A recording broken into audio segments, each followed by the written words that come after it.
ਲਿਓ ਚੈੱਕ ਕਰੋ इधर देखो ਐਵੇਂ ਆ ਮਸ਼ੀਨ ਕੰਮ ਕਰਦੀ ਹੈਗੀ। ਉਹਨੇ ਸਭ ਤੋਂ ਪਹਿਲੇ ਆਪਣਾ ਇੱਕ ਐਂਗਲ ਜਿਹਾ ਖੋਲ ਕੇ ਥੱਲੇ ਜ਼ਮੀਨ ਦੇ ਸਪੋਰਟ ਵਾਸਤੇ ਲਾ ਛੱਡਿਆ ਹੈਗਾ।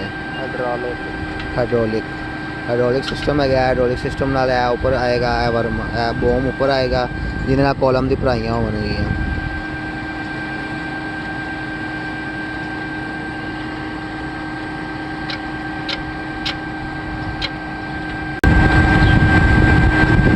बड़े स्टाइल ਨਾਲ ਹਾਈਡ੍ਰੋਲਿਕ ਸਿਸਟਮ ਓਪਨ ਹੋ ਰਿਹਾ ਹੈਗਾ।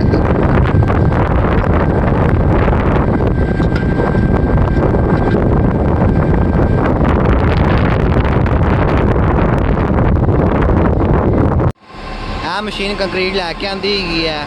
ਠੀਕ ਹੈ, ਕੰਕਰੀਟ ਲਿਆ ਕੇ ਇਹਦੇ ਵਿੱਚ ਇਹ ਮਸ਼ੀਨ ਦਿੰਦੀ ਹੈ। ਇਹ ਮਸ਼ੀਨ ਕੰਕਰੀਟ ਨੂੰ ਉੱਪਰ ਫਿਲਿੰਗ ਕਰਦੀ ਹੈਗੀ ਹੈ। ਹੋਣ ਲੱਗਿਆ ਹੈ, ਦੇਖੋ ਮਸ਼ੀਨ ਹੈਗੀ ਹੈ।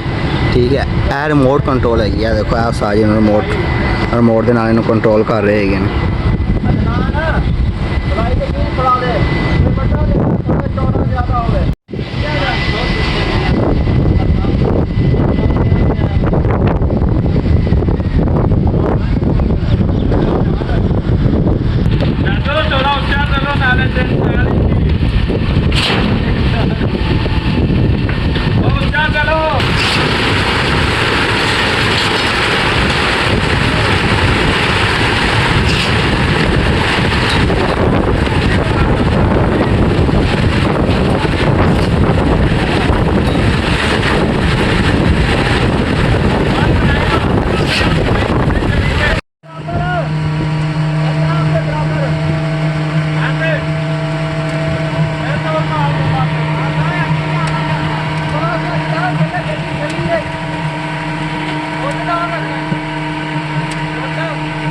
Yeah.